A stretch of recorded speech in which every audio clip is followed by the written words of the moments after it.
시청자 여러분 안녕하세요. 여러분을 수익으로 혼쭐 내드리는 돈주 선생 이재선입니다.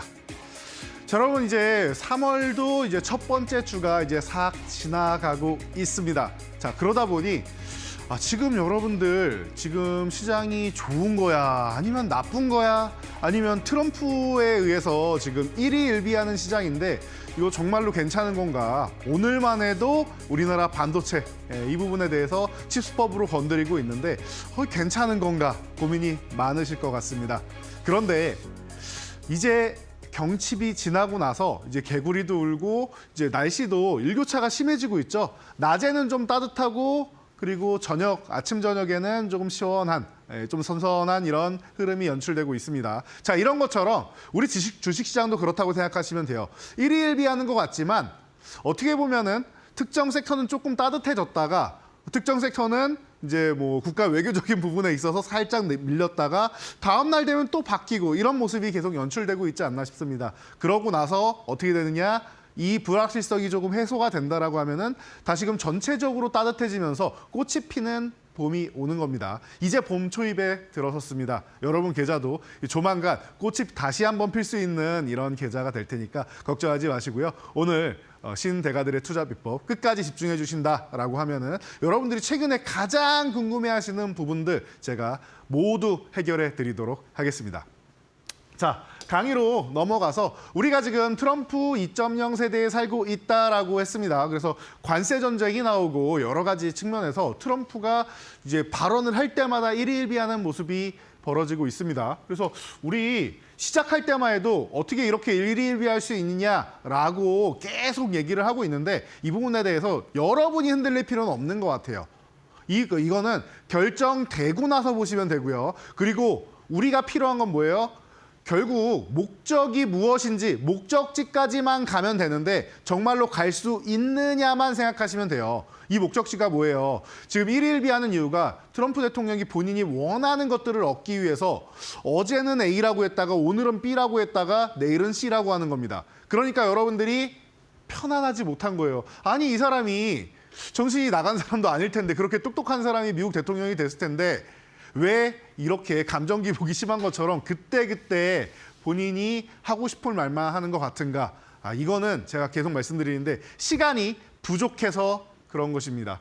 자, 여러분들이 얼마나 시간이 부족하냐면은 방금 말씀드린 대로 어제 말한 걸 오늘 뒤집어요. 관세를 부과하겠다라고 했다가 유예를 한번 해볼까라고 했다가 다음 날 되면은 에이 예정대로 진행하겠어라고 얘기를 합니다. 이게 보통 금, 토, 일, 주말에 많이 나오는 현상들이죠. 그러다 보니까 우리나라가 보통 월요일 날 이번에는 조금 특이하게 금요일부터 조금 밀리긴 했는데 월요일 날 주가가 좀 안 좋거나 안 좋은 소식이 많이 들려왔습니다. 기억나시죠? 그래서 이번에는 또 뭐가 나왔습니까? 네. 그림 하나로 딱 설명이 되는 것 같습니다. 젤렌스키 대통령과 트럼프 대통령이 만나서 광물협정을 서명하겠다라는 목적으로 미국에서 만났습니다. 그래서 트럼프 대통령이 기자들을 싹 다 오시라고 해놓고 나서 공개적으로 대화를 했어요. 그런데 어떻게 보면은 이게 정말 정상회담이 맞나 싶을 정도로 미국 입장에서는 우크라이나를 약간은 조롱하는 듯한 발언도 한다라는 얘기도 들렸고요. 그리고 정말로 여기 나와 있듯이 미국에서는 왜 이렇게 우리한테 감사하다는 얘기를 안 하죠? 우리는 당신들을 가장 많이 적극적으로 도와준 나라 중 하나인데 어떻게 미국에 대한 감사가 없는 것 같죠? 존중이 없는 것 같습니다. 라고 얘기하는데 이런 부분도 어느 정도는 맞는 것 같아요. 그러니까 이런 거죠. 젤렌스키 대통령이 감사라는 단어를 안 쓴 게 아니에요. 분명히 감사한데 고맙긴 한데 이 정도로 썼습니다. 진심이 느껴지지 않는다라는 거죠. 우리가 어릴 때 치고받고 싸우면서 애들은 싸우면서 크는 거라고 하는데 누군가가 A라는 친구가 B라는 친구를 이렇게 살짝 때렸습니다. 그러고 나서 화해를 해야 되는데 정말로 미안해서 야 내가 미안했다라고 하면서 다음부터 안 그렇게 우리 친하게 다시 지내자 이런 식으로 진심 어린 사과를 해야지 받아줄 거 아닙니까? 당장은 아니더라도 나중에라도 마음이 풀릴 거 아닙니까? 그런데 마음이 없는 소리 하면 안 되죠. 야 미안했다. 이런 식으로 얘기하면 기분이 나쁘겠죠, 더. 이런 느낌이라고 생각하시면 됩니다. 그러다 보니까 양측에서 이제 좀 안 맞는 부분들이 있던 거예요. 그래서 좀 안 좋은 상황으로 치달았죠. 고성을 지르면서 트럼프 대통령 얼굴 시빨개져가지고 서로 헤어지는, 밥도 안 먹고 헤어졌다라고 하죠. 그래서 여러분들이 걱정을 많이 하시고 주초부터 문제가 많이 됐는데 하루 지나니까 뭐라고 해요? 다시금 광물협정 체결하겠다고.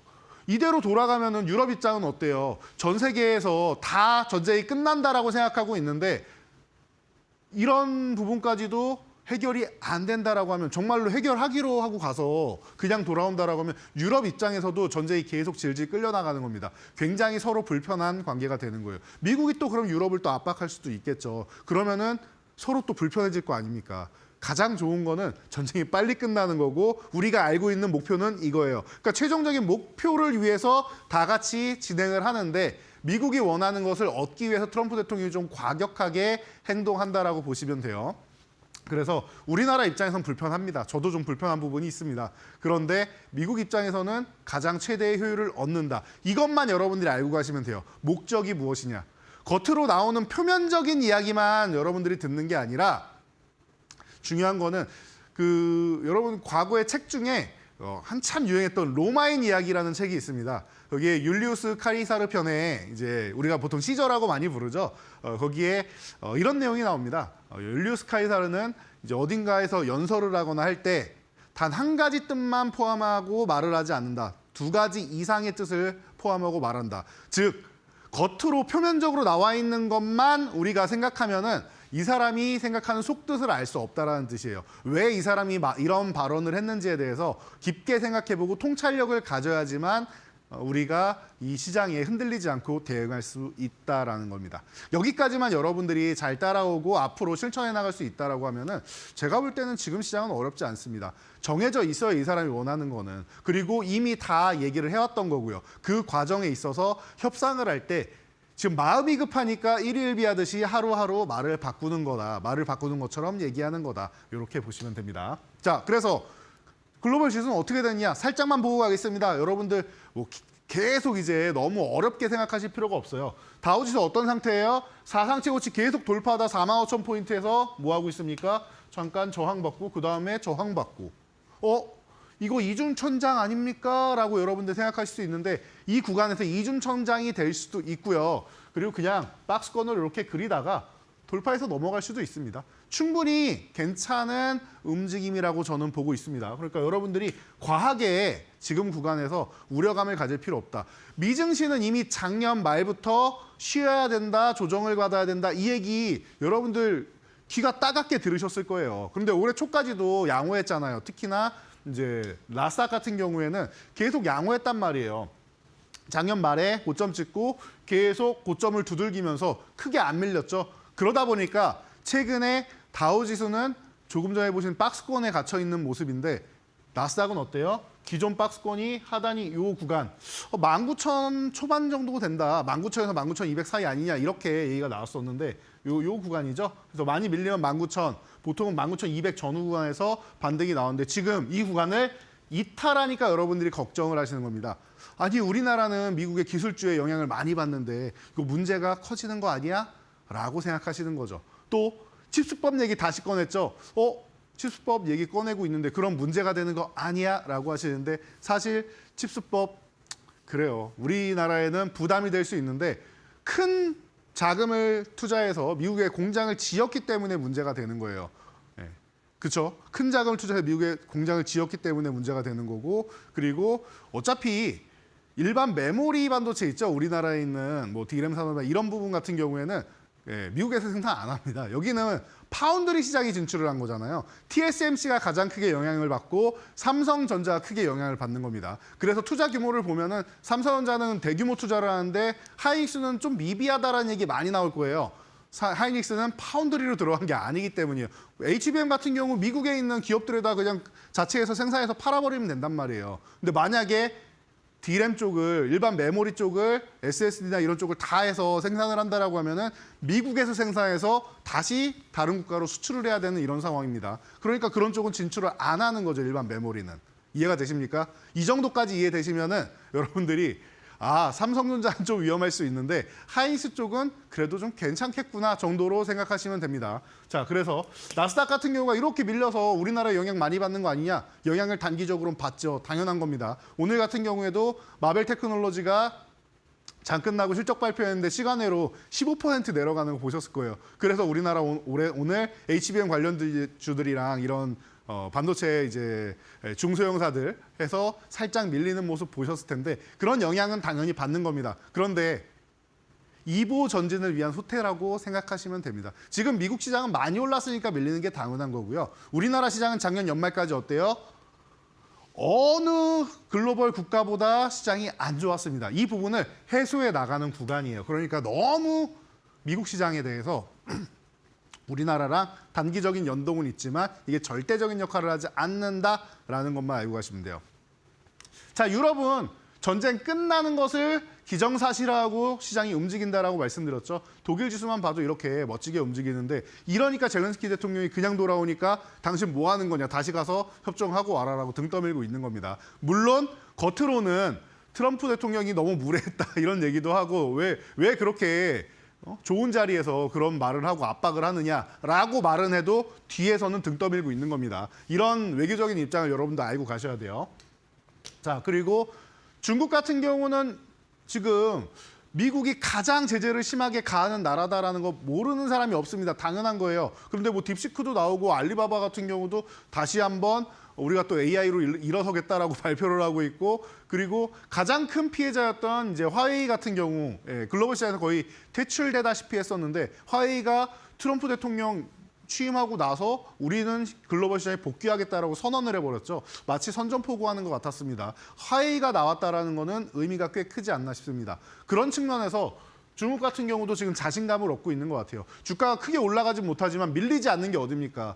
연일 트럼프 대통령이 관세 압박을 계속 가하고 있는데 안 밀리잖아요. 우리 대비 미리 다 해놨다. 트럼프가 다시 돌아올 때를 대비해서 미리 다 해놨다. 그리고 제2의 트럼프, 제3의 트럼프가 나올 수 있기 때문에 뭐 바이든도 뭐 연약할 뿐이지 압박은 계속 하지 않았습니까? 그런 기간에 이미 법제도부터 시작해서 내부의 기업 길들이기도 다 하고 이미 다 해놨으니까 우리는 버틸 수 있다. 우리는 더 성장해 나갈 수 있다. 그리고 지금 양회가 열리고 있죠. 전임대랑 정협이 열리면서 이제 부양책이나 이런 부분에 대해서 계속 얘기가 나올 거예요. 그리고 이런 측면에서 과거에는 혼자 독불장군처럼 해나갔었는데 본인들이 중심이래잖아요, 세계에. 그런데 이제 어떻게 해요? 미국의 선거 바로 직전에 뭐 합니까? 9개 국가에다가 비자 면제국으로 이제 설정해주고, 우리나라도 그래서 그런 혜택을 다시 받고 있죠. 한한령 해제 얘기 나오잖아요. 혼자 가지 않겠다라는 거예요, 중국이 이제. 과거에는 그랬다라고 하면은 지금은 미국이 혼자 가는 느낌으로 놔두고 중국이 주변 국가들을 이제 포섭하는 역할로 가겠다. 우리나라는 뭐 사드 배치 이후로 보복을 받은 건데 호주 같은 경우는 과거에 이제 좀 문제가 생겨가지고 호주에서 뭐 석탄을 제일 많이 가져가는 나라가 중국인데 호주가 강경하게 나오니까 둘이 굉장히 사이가 안 좋아졌었죠. 이런 부분도 있었는데도 서로 이제 다시 다 중국이 마음의 문을 열고 화합해 나가는 과정. 어떻게 보면은 미국을 고립시키고 중국이 주변 국가를 이제 포섭하겠다라는 이런 모습으로도 보일 수가 있습니다. 그래서 중국이 좀 영악해졌다, 영리해졌다라고 보시면 될 것 같아요. 결과는 이제 나중에 가서 보면 되겠죠. 그래서 중국도 건재하다. 일본 같은 경우나 우리나라 같은 경우는 미국의 뭐 정책이나 이런 부분에 좀 많이 영향을 받기 때문에 이런 부분에 있어서 아주 좋을 수는 없겠지만 어떻게 보면 우리나라는 바닥 짚고 올라오고 있고 일본 같은 경우는 금리 정책을 거꾸로 하고 있는데 그럼에도 불구하고 어때요? 지금 잘 버티고 있다. 고점 부근에 있잖아요, 지금 계속. 고점 돌파 시도도 한 번씩 하고. 그러면 일본도 이미 다 회복이 된 겁니다. 작년에 금리 정책 거꾸로 간다고 해서 우리나라도 여름에 급락했던 거 기억나실 거예요, 여러분들. 깜짝 놀라셨을 겁니다. 저도 놀라기도 했는데요. 엔캐리 트레이드랑 뭐 이런 부분 얘기 나오면서 이제 문제가 뭐 크게 발생을 했었죠. 남들은 이제 인플레이션 때문에 막 금리를 올리다가 이제 경기 침체 때문에 다시 금리를 내리겠다 하고 있는 찰나에, 다음 달이면 내릴 수 있다라고 하는 찰나에 우리는 계속 유동성 확장했으니까 금리 올린다라고 얘기해서 문제가 됐던 상황입니다. 그러다 보니까 이제 일본 이제 잃어버린 20년 되찾고 아베노믹스 멋지게 올랐는데 이거 끝나는 거 아니냐라고 했는데 안 끝났다고 얘기를 하고 있습니다. 건재하다라고 지금 보여주고 있죠. 글로벌 시장이 다 이렇게 양호해요, 여러분 보시면. 다 최고점에서 저항받고 밀리거나 유럽은 그냥 날아가고 있고 중국도 잘 버티면서 지금 올라오려고 반등 모색하고 있고 우리나라는 어때요? 자, 코스피 작년에 너무 안 좋아서 바닥을 기어다니다가 이제 조금 올라온 겁니다. 이제 조금. 그리고 제가 계속 이렇게 말씀드렸어요. 우리나라는 2700 이하는 지하실입니다. 이 위로 올라가야 햇빛이 비치는 지상이 올라오는 겁니다. 라고 말씀을 드렸어요. 이 기준을 제가 조금 전에 말씀드린 이 일본의 엔킬 트레이드 때문에 밀렸던 구간 있죠. 이 구간을 중심으로 여기까지 올라오는 것을 제가 1층 올라가는 길입니다라고 말씀드려요. 여기 아래는 지하, 이 위에는 해가 뜨는 지상이다라고 표현을 했는데 아직 여기도 못 올라왔어요. 우리나라는. 어디에 있습니까? 여기 근처까지 올라왔었는데 근처까지 왔다가 다시 조정을 받고 있다.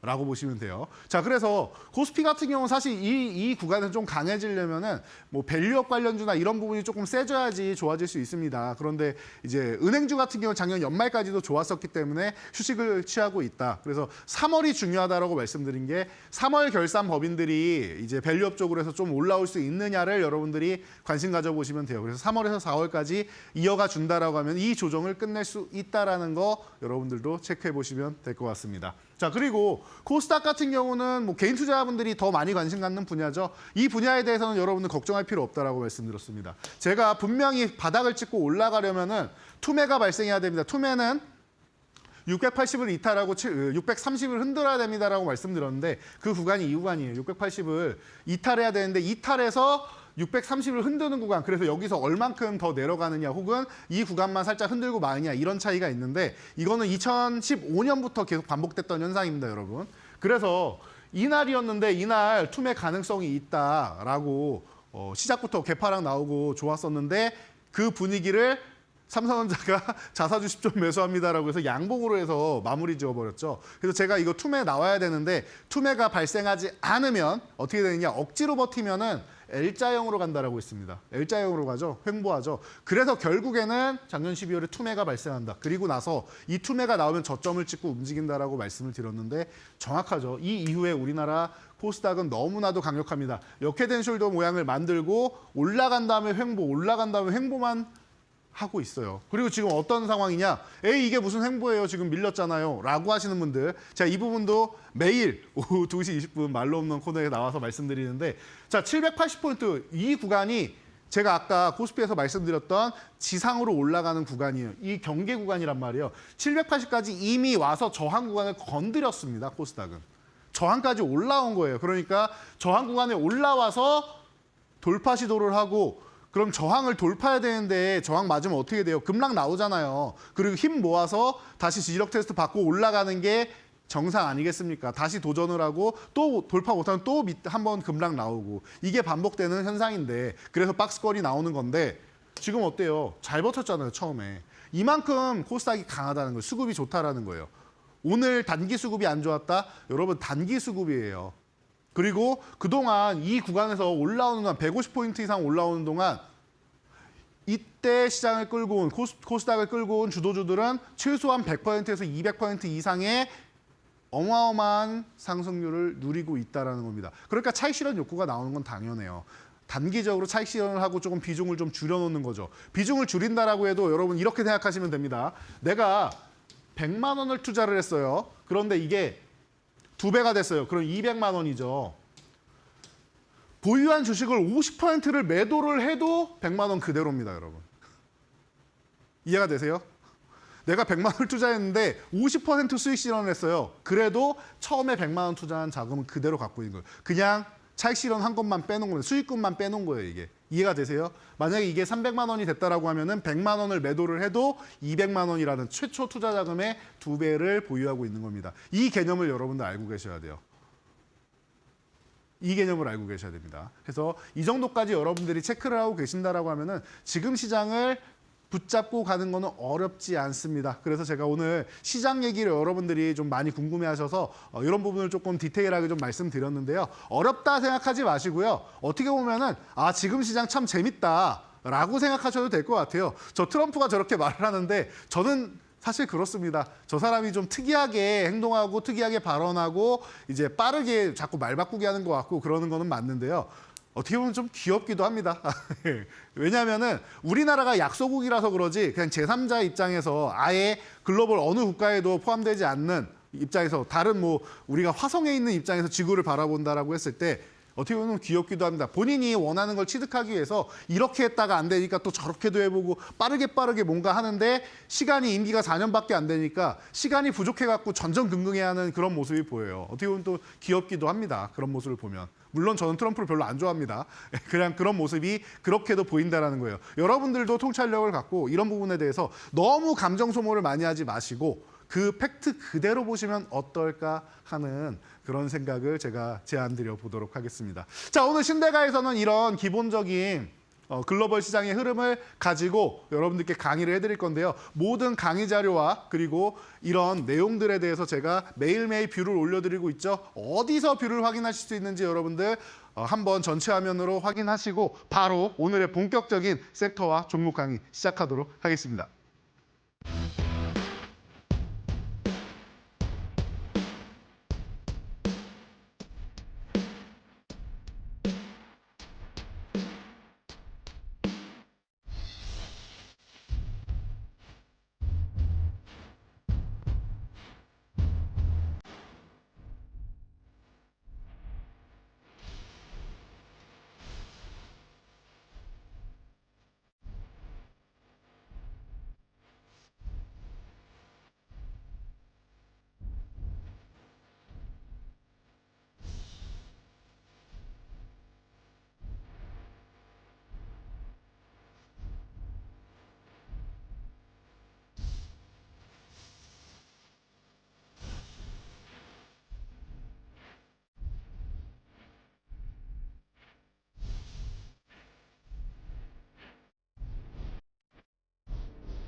자, 여러분. 자, 오늘 본격적으로 여러분들이 살펴봐야 되는 구간입니다. 자, 자동차 관세 계속 얘기가 나왔어요. 4월 1일부터 또 시행된다라고 하는데 이 부분이 유예된다라고 합니다. 제가 말씀드렸죠. 목적이 있고 그 목적을 위해서 진행한다라고 말씀을 드렸어요. 자, 자동차 관세는 목적이 있는 거 아닙니까? 여기 관세에 목적이 있는 거 아닙니까? 라고 말씀하시는 분들 분명히 있을 수 있고요. 그래서 불안하다라고 말씀하시는 분들도 많이 있으실 텐데요. 그 말씀도 맞아요. 불안하실 수 있습니다. 그리고 자동차 부분에 있어서 미국이 굉장히 지금 불편한 상황이에요.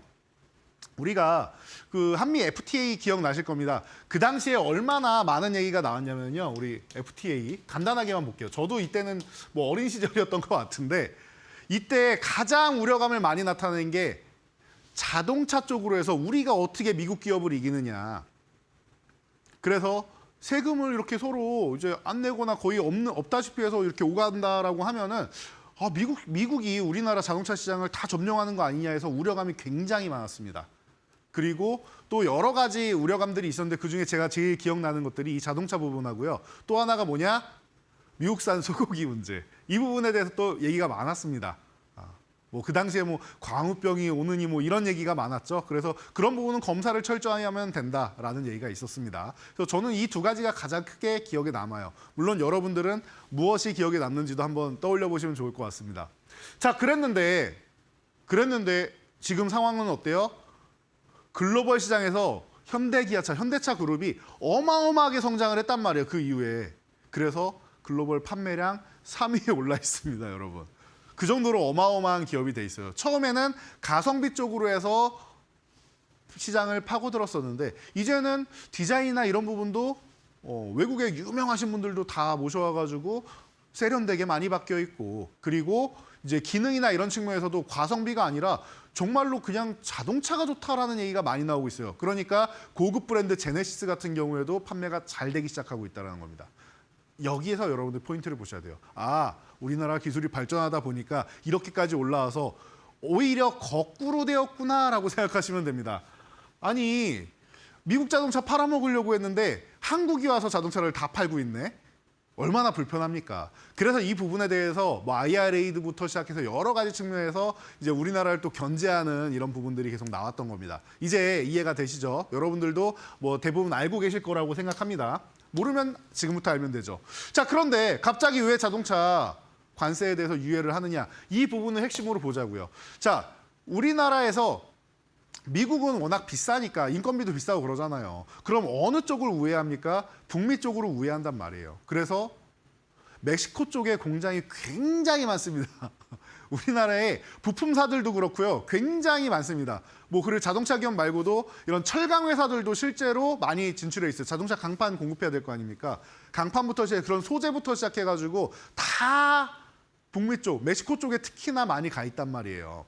그래서 멕시코에서 자꾸 이렇게 내전이 일어나거나 테러가 일어나거나 하면은 우리나라 자동차 기업들이 굉장히 불안해합니다. 예, 그 정도까지 여러분들 알고 계시면 될 것 같고요. 그랬는데 이게 왜 그러냐? 우리가 쉽게 알 수 있어요. 멕시코 쪽에서 이 관세나 이런 부분에 대해서 본인들은 이런 부분을 진행하고 싶지 않고 미국에 최대한 협조적으로 나가고 싶다. 같이 해보자. 이런 부분이 있었다라는 거예요. 그리고 나서 캐나다는 아직 좀 불편하긴 한데 미국 자동차 업체를 살린다라는 측면에서 이런 관세를 부과하겠다라는 것도 있는데 결과적으로는 아니다라는 거죠. 멕시코에다가 그렇게 관세를 부과하면은 미국 자동차 업체들 어떻게 돼요? 안 된다. 뭐라고 하냐면요. 이 자동차 업체 살린다라고 했더니 이러다 다 죽는다라고 합니다. 미국 자동차 업체들이 말이에요. 미국 3대 업체, GM, 포드, 스텔란티스 이쪽이 트럼프 대통령하고 전화하면서 이러면 절대 안 된다. 우리는 살 수가 없다. 왜냐하면은 본인들 공장이 다 멕시코에 있으니까 우리나라만 그렇게 우회해서 들어가는 게 아니고요. 대다수의 국가에 있는 이제 기업들이 그렇게 많이 우회를 해서 간단 말이에요. 다 죽는단 말이에요. 본인들 기업까지도 리스크가 있다라는 거. 여러분들이 이런 부분을 같이 한번 보셔야 돼요. 제가 이 부분에 대해서는 사실은 2달 전부터 계속 설명을 드렸습니다. 미국 기업들도 위험하다, 리스크가 있다라는 것. 그리고 우리나라에만 그런 관세를 어떻게 또 부과한다라는 부분도 여러분들 생각해 보실 수 있겠죠. 그래서 한국에 이러이러한 부분 불편하니까 자동차 부분 관세 부과하겠다라고 하면은 여러분 어떻게 될 것 같으세요? 그러면 GM이 고민을 하게 됩니다. 한국 GM이 고민을 하게 돼요. 여러분 주변에 GM차 타고 다니시는 분들이 몇 퍼센트나 될 것 같습니까? 제 주변에는 거의 안 보이는데 가다 보면은 가끔 보이기는 하죠. 여러분 주변에는 많이 있으십니까? 지역별로도 차이가 있을 수 있으니까 여러분도 한번 생각해 보세요. 저는 어딜 가든지 GM차를 거의 본 적이 없는 것 같아요. 간혹 보이긴 하지만 자주 보기는 어려운 것 같아요. 이유는 간단해요. 우리나라에서 그렇게 판매량이 많지도 않고 그렇게 많이 팔지도 않고 90%가 미국으로 갑니다. 이게 90%가 미국으로 가요. 그래가지고 이제 막 흑자 전환됐는데 여기에 한국에서 오면은 관세를 때릴게요라고 하면은 이 한국 GM은 어떻게 됩니까? 90%로 90%가 미국으로 가는데 이 부분이 또 불편해진다라는 거예요. 물론 GM이라는 어마어마한 기업에 비해서 한국에서 생산하는 양이 절대적으로 뭐 크냐라고 하면은 그 정도까지는 아닐 수 있죠. 하지만 불편한 건 매한가지죠. 그러니까 이런 부분이 만약에 미국으로 갔을 때 비싸게 팔아야 돼서 안 팔리면 문제가 되고 그리고 나서 만약에 미국으로 안 보낸다라고 하면 더 문제가 돼요. 그럼 이 남은 물량들 다 어떻게 할 거예요? 공장 멈춰야 될 거 아닙니까? 그러니까 어떻게 보면 미국 기업들이 더 리스크가 커지는 경우가 생긴다라는 겁니다. 그러니까 트럼프가 원하는 건 뭐겠습니까? 정말로 관세를 부과하는 게 아니고 야 관세 부과할 거야. 그러니까 관세 부과하기 전에 내가 원하는 걸 가져다 줘입니다. 이 북미 쪽으로 해서 우회해서 들어오는 루트 중에서 미국 기업이나 뭐 한국 기업이나 이런 쪽이야 어느 정도는 넘어갈 수 있는데 중국 기업이 들어오는 거는 무조건 막겠다라는 겁니다. 지금 미국 시장에 중국이 자꾸 진출을 계속 하려고 하는데 그 부분을 막겠다라는 거죠. 그게 열려버리면은 기존의 제조업이 무너졌다라고 얘기하는 미국 시장에 큰 구멍이 생길 수가 있다라는 겁니다. 그러니까 이 부분을 계속 막으려고 하는 거예요. 필사적으로 막으려고 하는 겁니다. 어떻게 보면은 정말 낑낑거리면서 애를 쓰는 거다라고 여러분들이 보시면 됩니다.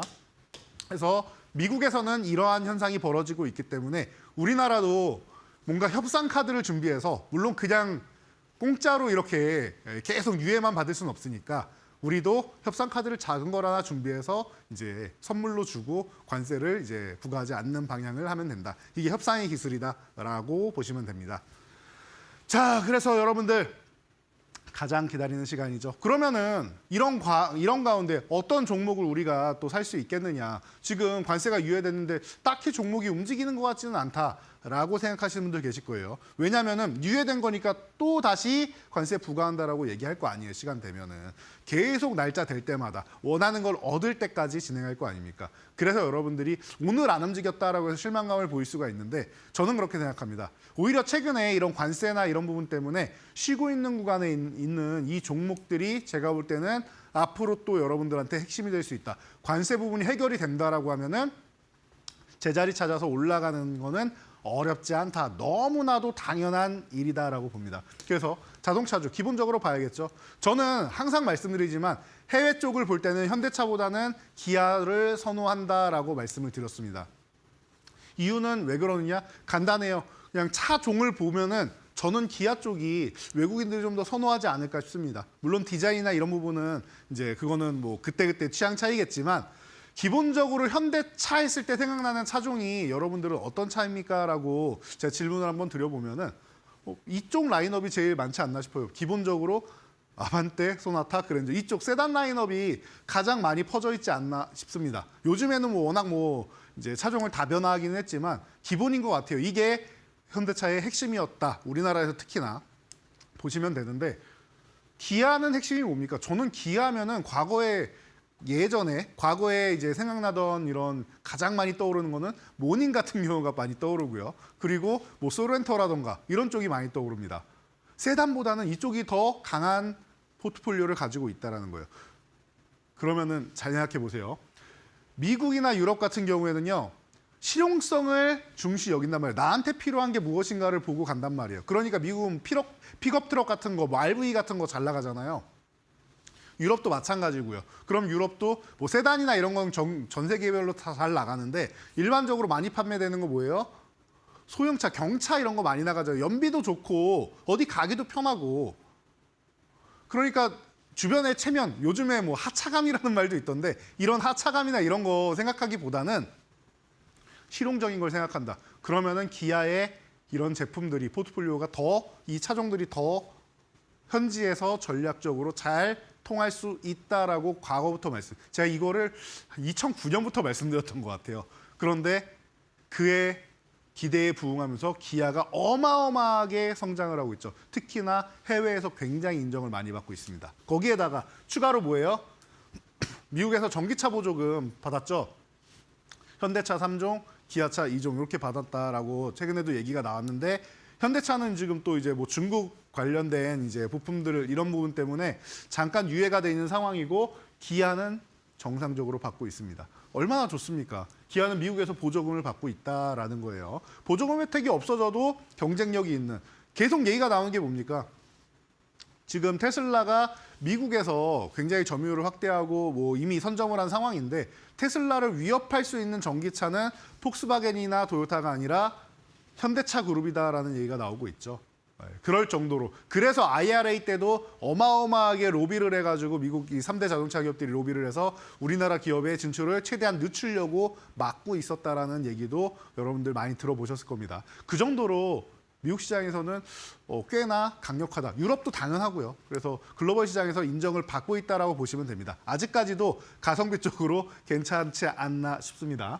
자, 이런 상황에서 조지아 공장이 이제 생산을 시작하고 있죠. 그래서 뭐 메타플랜트 여러분들 다 많이 들으셨을 겁니다. 작년 말부터 해가지고 생산되기 시작해서 연 34만 대를 생산할 수 있습니다. 만약에 관세를 부과하더라도 어느 정도는 무마할 수 있다라는 부분을 여러분들이 체크할 수 있는 부분이고요. 그리고 말씀드렸듯이 뭐 여기 있는 차종들 딱 보시면 여러분들 생각나실 거예요. 전기차종 빼고 이쪽 앞에 부분 보면은 다 SUV, RV 이런 실용적인 차들이구나 라고 생각하시면 최근에 픽업 트럭 같은 경우도 계속 나오고 있죠. 그런 식으로 현지 전략이 너무나도 잘 먹히는 기업이 아닌가 싶습니다. 그러니까 여러분들이 지금 구간에서 잘 체크를 해볼 필요가 있지 않나 싶고요.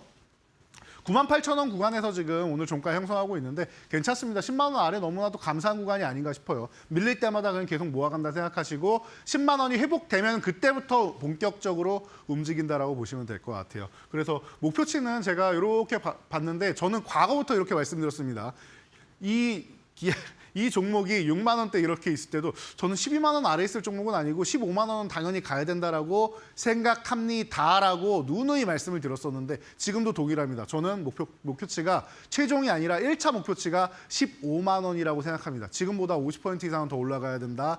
이게 기본이다라고 생각합니다. 그 이상은 그 뒤에 기업이 만들어 나가는 거고요. 자, 그리고 이제 밑으로 내려간다라고 하면은 여러분들 9만 원 이탈하면은 리스크 관리 한번 하면서 조금 더 밀리는지 아니면은 9만 원 유지해 주는지 체크하면서 보시면 되지 않나 싶습니다. 그래서 첫 번째 종목은 기아, 여러분들께 다시 한번 강조해 드리는 겁니다. 소개가 아니죠. 강조해 드리는 거예요. 저는 속도는 느리더라도 이런 종목들이 10만 원 넘어갔을 때 여러분들이 강력하게 관심을 가져야 된다고 보고 있습니다.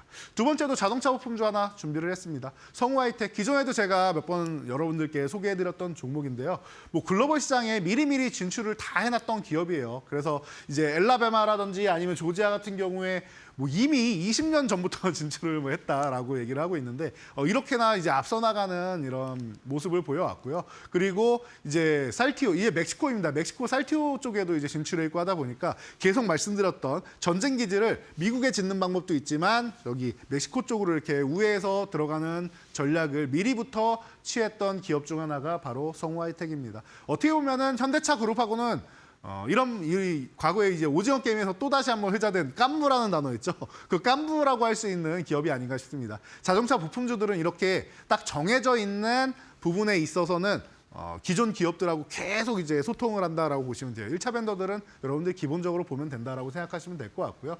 그래서 뭐 조지아 공장에서도 봤더니 제동 시스템이나 조향 시스템, 서스펜서 뭐 이런 부분을 다 잘 이제 뭐 만들어서 보내고 있다라는 거 체크하시면 되고, 그리고 테슬라에도 조향 장치 제공하고 있습니다. 여러분들 테슬라 하면은 또 기분이 괜히 좋아지죠. 그래서 지금 구간에서는 좀 여러분들이 좀 관심 가져볼 만한 이런 핵심 포인트가 아닌가. 제가 자동차 부품주 중에서도 좋아하는 기업들이 많이 있는데 안정적으로 올해부터 성장을 다시 한번 이렇게 나갈 수 있지 않을까 싶습니다. 그래서 성우하이텍 같은 경우도 지금 오늘 종가부터 시작해서 종가가 5,300원 부근에 있는데 괜찮습니다. 5,000원 부근 초반이면 다 괜찮고요. 이 구간부터 시작해서 올라간다라고 하면 위에 요 7,500원 선 그어져 있죠. 한참 높아 보이긴 하는데 괜찮습니다.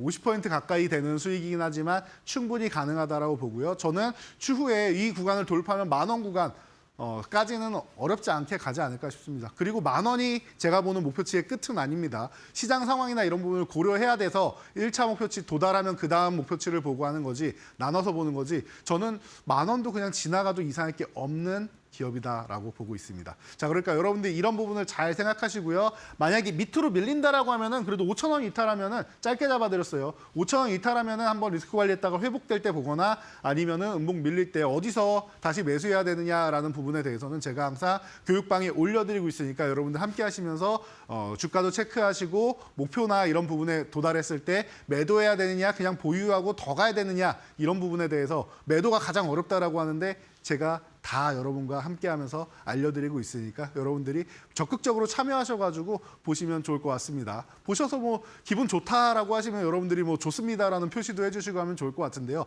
함께할 수 있는 공부 공간 한번 마지막으로 확인해보고 여러분들 포트폴리오 완성, 그리고 여러분들이 지금 꼭 봐야 되는 이런 세미나 행사들이 있어요. 그런 행사를 제가 하나 소개해드릴 테니까 함께하시기 바랍니다.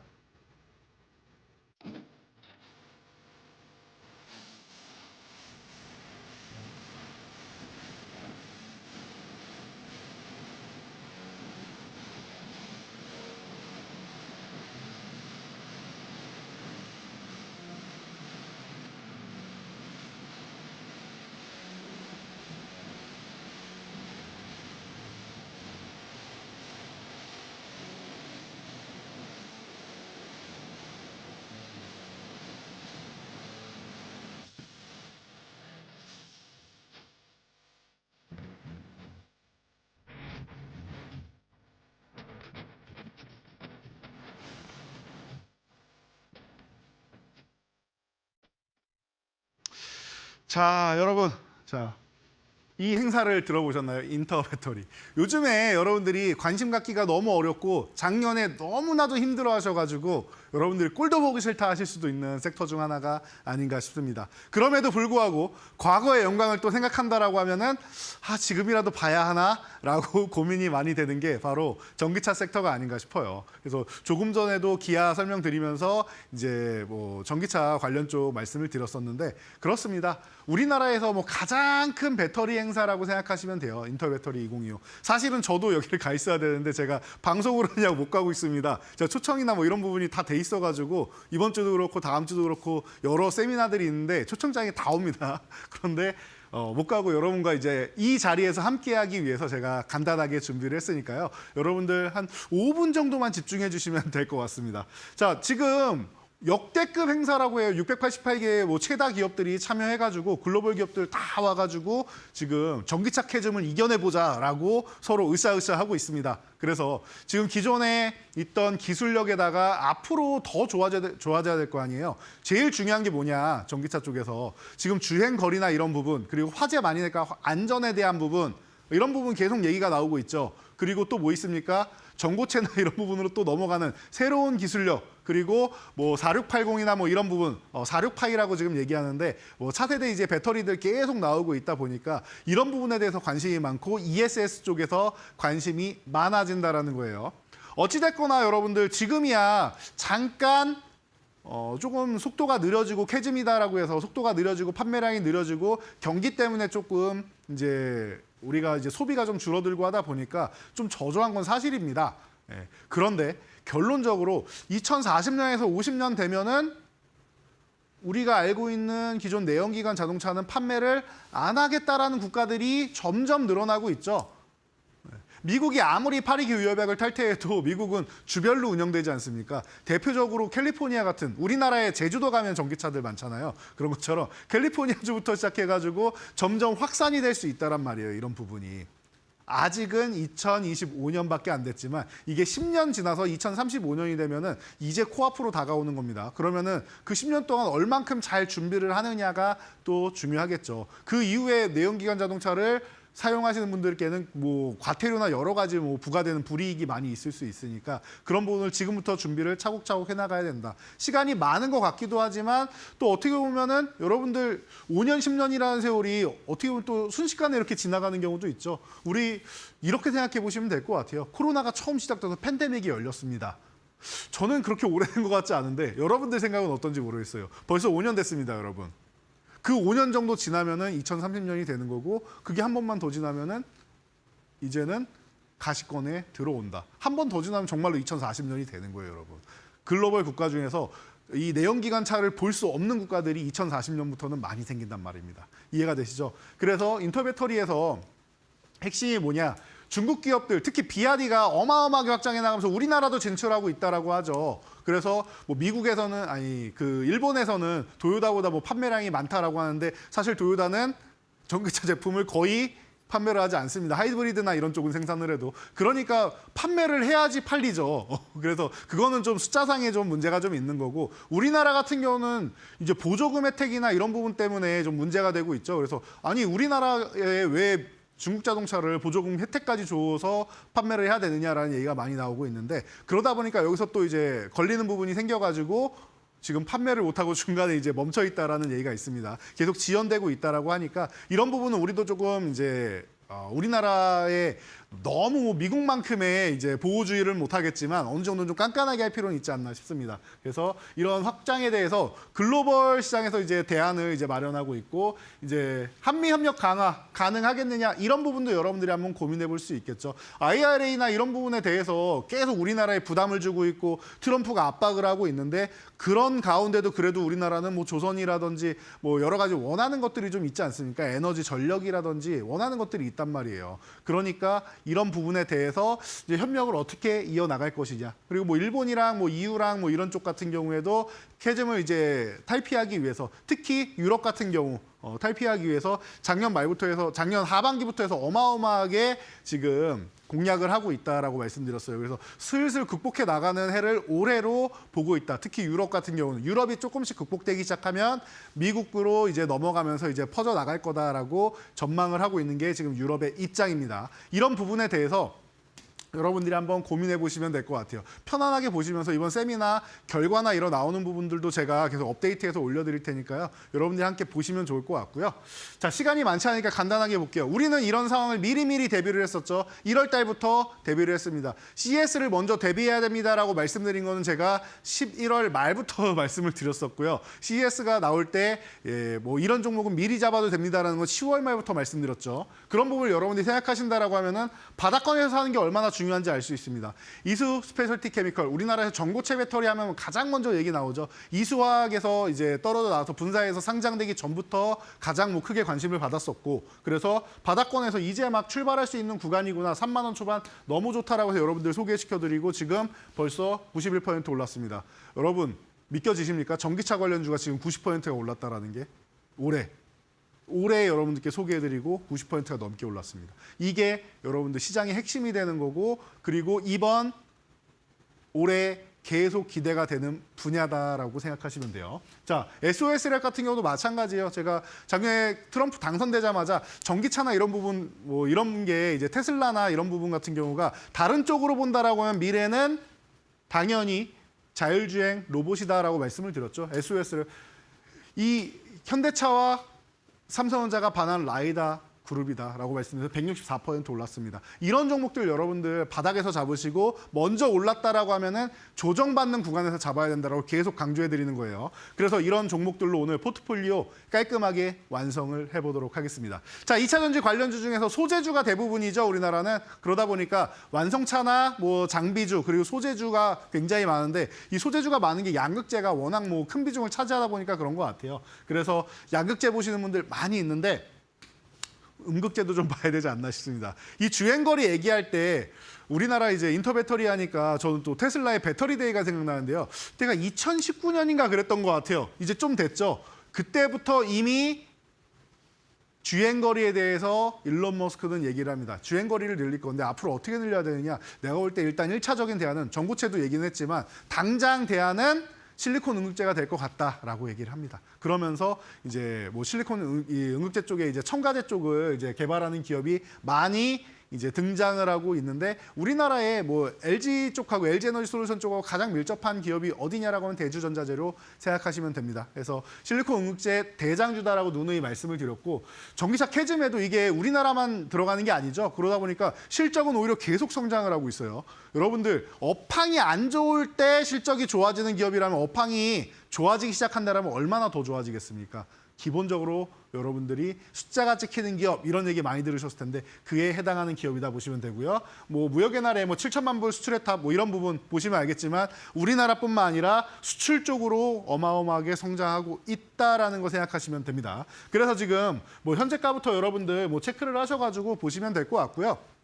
그래서 지금 현재가가 10만 원 아래쪽에 있는데 너무나도 좋은 것 같아요. 10만 원 아래부터 보신 다음에 위쪽으로 올라가면은 12만 5천 원 구간을 1차 목표치로 보시고요. 끝이 아닙니다. 여기를 돌파하면은 그때부터 제가 볼 때는 여기 아래는 지하고 돌파하면 그때부터 지상으로 넘어가는 구간이 아닌가 싶습니다. 빛을 보기 시작하면은 얼마나 가야 될지 모르겠죠. 그 이후에 얼마나 가는지는 다시 한번 주가를 보면서 제가 계속 2차 목표치, 3차 목표치 달성하는 부분 매도해야 되는지 더 들고 해야 되는지 설명드리도록 하겠습니다. 아래로 내려간다라고 하면 8만 5천 원 이탈하면은 그래도 한번 리스크 관리해 줄 수가 있는데요. 사실 리스크 관리보다는 밀릴 때 그냥 모아가는 게 좋다라고 생각하는 이런 종목이니까 참고해 보시고요.